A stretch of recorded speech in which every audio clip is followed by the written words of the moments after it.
Hi, welcome to Power Motion YouTube channel. Today this video we're going to talk about electric folding bike, but not any type of folding bike. It's a Tern Vektron P9. So just to give you a little bit more history, Tern have been making folding bike for quite some time. They have been doing folding bike really well. But for the last couple of years, they have been making different type of electric folding bike.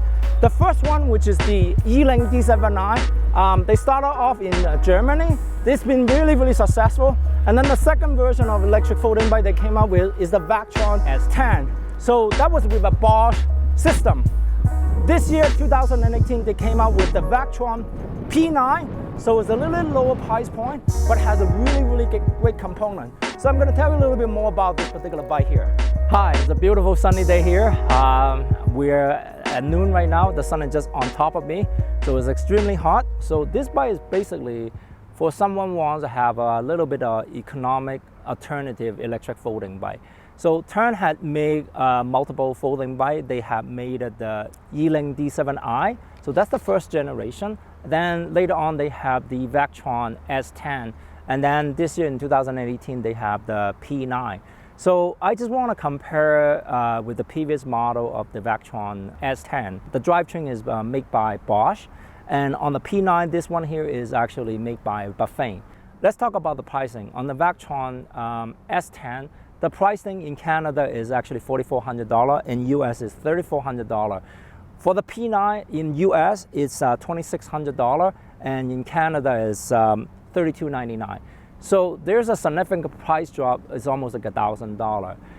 But what I really like about the P9 is basically is pretty much the same spec as the S10 compared to the last year. In the Vektron P9 is using the Vektron motor. So this is the max drive here. They both are very similar. They both are 250 watt. They both are 400 watt hour battery pack. The difference is the Bosch, the spec only reads around 60 Newton meter.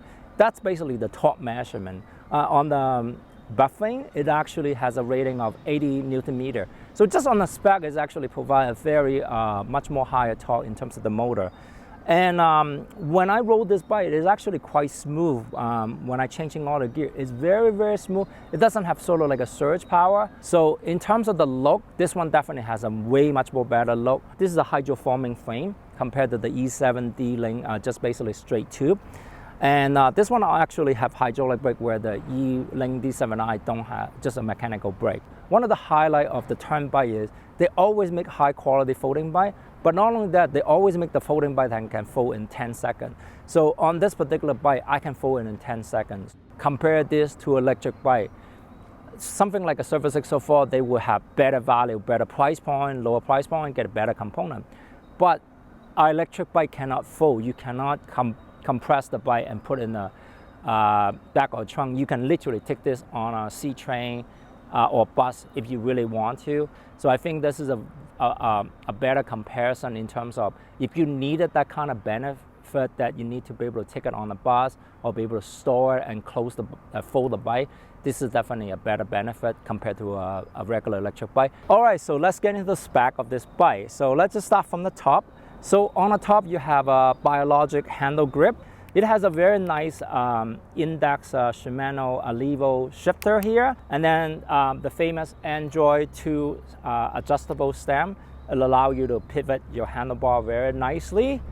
And then in front here, you have a very decent light.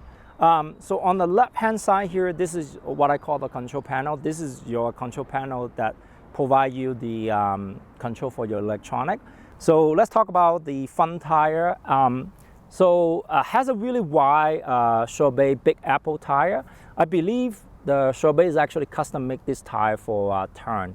So it's extremely wide, but it's really surprising because number one is you want to have the wider tire to provide a better comfort. But if you take a look at the tread, it's a really fast tread. So it's kind of, they try to accomplish two things at the same time. They want to provide you the speed without having less rolling resistance. So you can see the tread is very nice and very smooth when I rub the tire.